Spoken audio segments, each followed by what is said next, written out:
Okay, so now that we got our kind of roadmap in place, let's move on to the recap.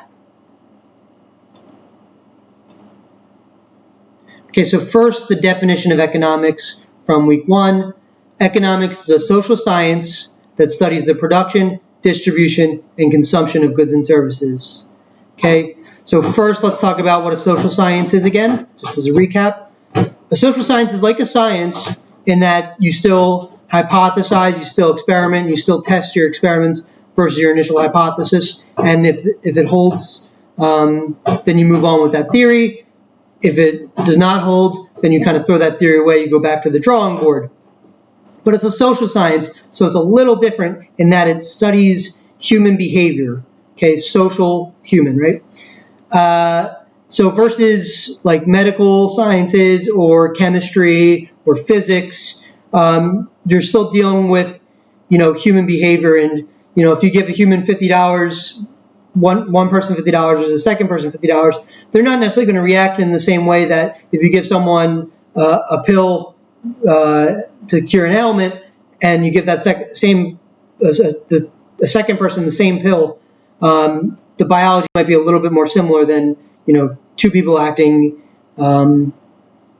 according to their own subjective objectives, their own subjective wants, needs, and desires. So instead of using kind of like these laboratory settings the way you would in medical studies or physics, economists rely on what are called natural experiments. So think of the Cardin-Kruger model that I went through last week, where you have Pennsylvania and you have New Jersey, and New Jersey had a minimum wage hike. So they looked at border towns in the two states and kind of matched person to person versus similar demographics, similar initial income, similar initial wage, that kind of thing. And they saw that for those in New Jersey, regardless of whether they were regardless of status or controlling for status, controlling for demographics, all that stuff, controlling for that, there was no significant increase in unemployment due to an introduced minimum wage. So kind of mimicking a laboratory study, and then you still have your control group, which would be Pennsylvania, and your treatment group, which would be New Jersey, and you introduce some stimulus to the treatment group that the control group wouldn't have, and you test if there's a change in outcome. But because it's not a laboratory setting, it's a natural experiment, there's still an additional level of scrutiny you have to kind of take away from it, because it's not fully controlled for the way that you could in a laboratory. As to the second part of the definition, it studies the production, distribution, and consumption of goods and services. So if we looked at the layman's definition, it would be what to produce, how to produce, who gets the product, right? So the what to produce would be production, and so would how to produce. And then who gets the product would be distribution and consumption. How does the business deliver the product to you? And you as the consumer, how do you choose to consume or not? Okay, and that relates to things like pricing and kind of the supply chain and all that typical economist stuff. However, I still kind of harp on, so that's like the textbook definition. I still kind of harp on a particular definition of economics that I think is more relevant to me and more relevant to what economics looks like today, versus just like economics is the study of like business concepts, right? Economics, first and foremost, is the study of decision-making and optimization under scarcity. How do we make the most with a particular budget? And that is just a way of kind of reframing the first definition, but it's even broader than that, because you can look at it's more considerate of a larger scale of economic problems, right? So you can still frame the organ distribution study by Alvin Roth, the one that I mentioned last week, in the context of production, distribution, and consumption. So the production would be, the individual doctors and the people behind the desk making sure that the right kidney goes to the right person, and that would be also kind of distribution, right? So production could be the actual surgical output. Distribution could be that plus the decision making between how to divvy up the kidneys, and then the consumption would be who lives a full and healthy life with their kidney and who might not. So that whole study was basically optimizing the number of lives saved with it's actually a similar matching function as what Card-and-Kruger did, believe it or not, just in a different context. Okay, so the next bullet point, economics can provide a descriptive or positive, two ways of saying the same thing. Economics can provide positive answers that inform normative questions. Normative question, on the other hand, is more about kind of opinion-based or philosophical questions. An example between the difference between a positive question and a normative question would be, can the minimum wage lead to a reduction in the spread of income distribution? And by that I mean, does it lead to a median income distribution that has a lower max and a higher minimum?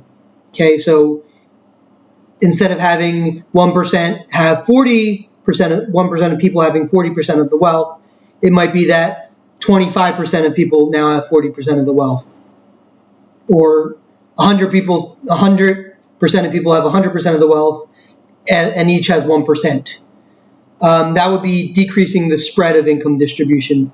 And you could positively or negatively answer that. You could say having a minimum wage does decrease the spread of the income distribution, or it does not, depending on the individual policies, or what the actual statistics say, really. So that would be a positive question. Does the minimum wage decrease the income distribution, right? Does it kind of make everybody more equal?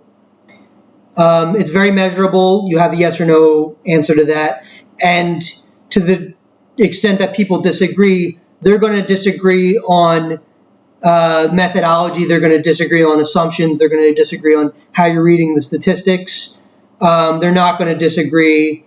You can't say that a 40% reduction in spread is not a 40% reduction in spread. You could say it's actually 35%, but you're not going to say that there's no reduction or that it doesn't exist, right? Everybody's looking at the same data.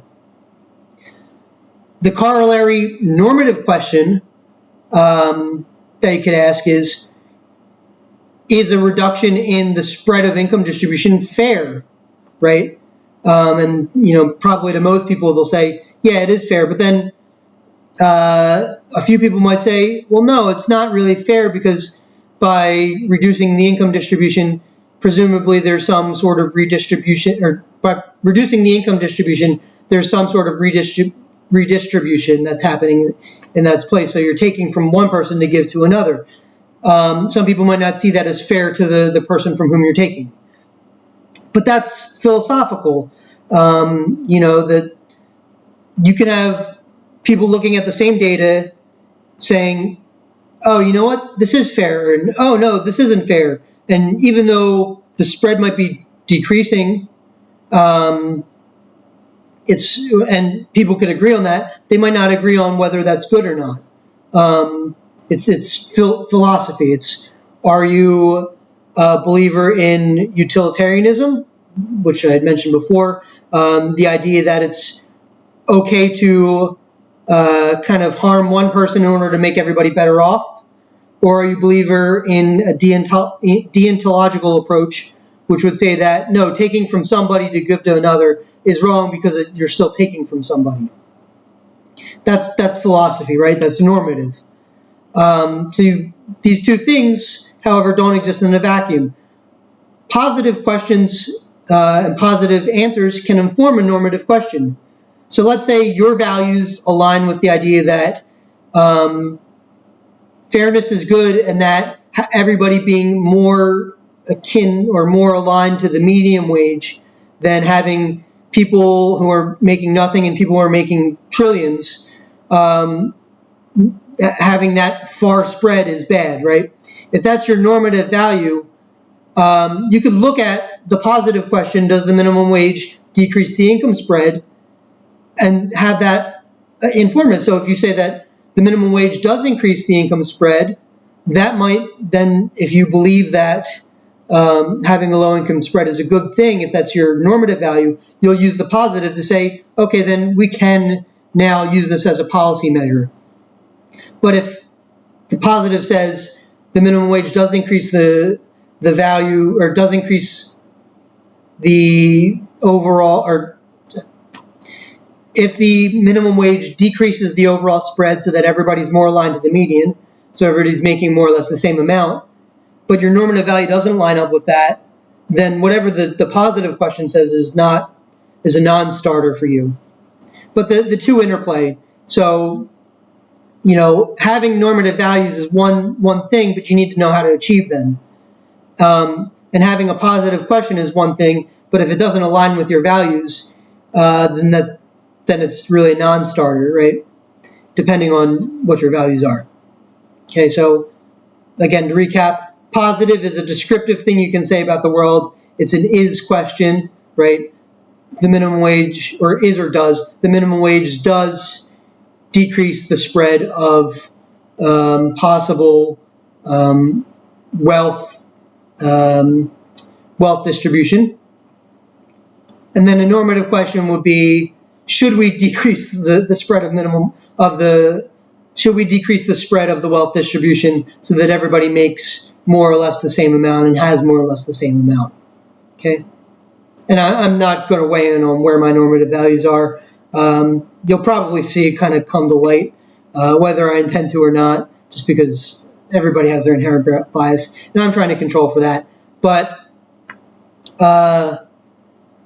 more importantly, understand the distinction between positive and normative, because you'll see it again. Hint, hint, hint. Okay.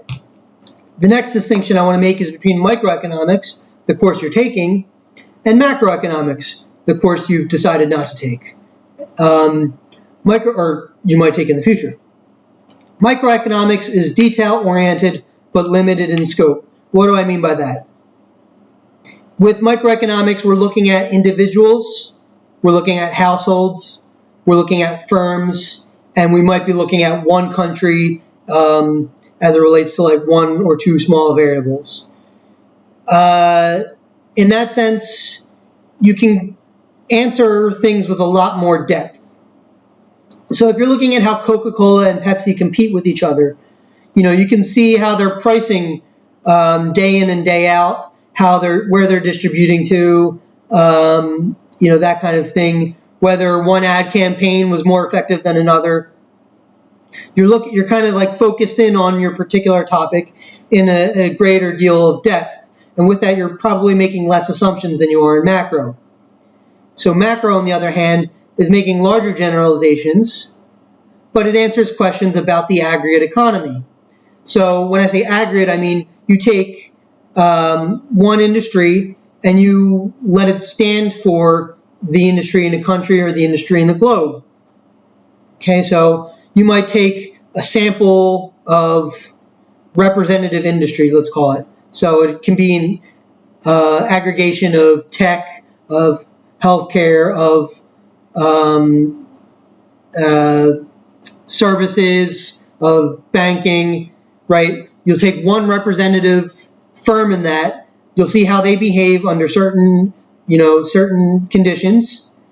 Usually, we're still in the modeling phase at this point, so it's usually one equation that describes the firm's problem, one equation that describes their budget, and then we'll use that and we'll aggregate it to all firms, and we'll see how that affects the national budget. And then once you get the national budget, you can optimize based on that for whatever variable you're looking at in your macro study. So big picture, macro, little picture, micro, but micro you can focus in on like a microscope. Micro, little, macro, big. Keywords would be individual, household, industry, one market. Those are kind of your things you can hone in on when you're thinking about micro. Those will be like, if I ask you if this is a micro question, you can ask, is it about an individual? Is it about one particular industry or 2 or 3 companies? That would be what I would look for, versus macro, which could be about unemployment, which is a very broad topic, or inflation, which is a very broad topic, or overall growth, the overall output for the country. Anything that's really broad in scope is going to be macro.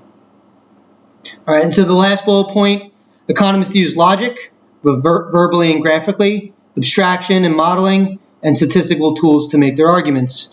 So logic, representing things, you can do it through words, you can do it through math, you can do it through pictures.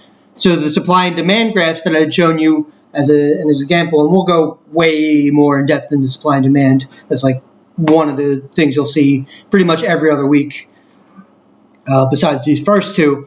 But the picture you see for supply and demand is a way of representing logic graphically. If the price goes up, you're going to demand less of a particular good. The quantity demanded goes down because you can afford less of it, right? And if the price goes up for a supplier, they're going to want to produce more of that good because there's more profit to be made there. Or if there's less profit, it could be because more industries are, or more people are moving into that industry, driving total output further. So the next one will be abstraction and modeling. So we're going to see that in depth today. Abstraction is driving the hard economic picture, the complex, messy world, and taking it to only the aspects which you need to answer your question, right? So it's a way of making sure you don't lose the forest for the trees, whittling down only what you need. And we'll see, if it hasn't stuck with you yet, we'll see 3 or 4 different ways we abstract in each model today. So what the driving assumptions are and why we're making them. Okay, and then finally, statistical tools to make their arguments. So you're not going to see statistics as presented in this class. Usually you have to take your own separate statistics course before they're presented in an economic context. But statistics for economists is called econometrics.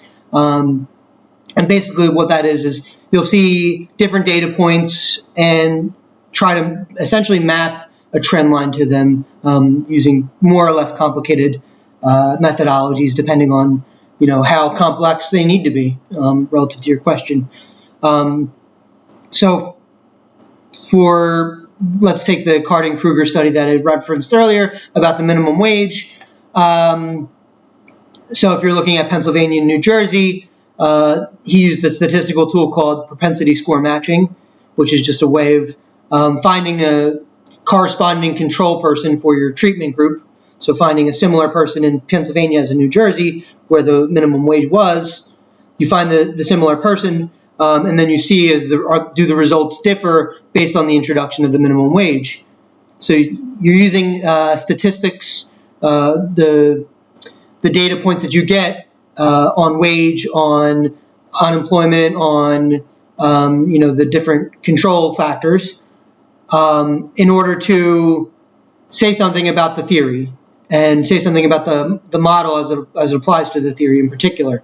And if the statistics seem to match the model, then you're golden, and if not, then you have to go back, change up your paper a little bit to make it actually fit the data, make it look more like the real world.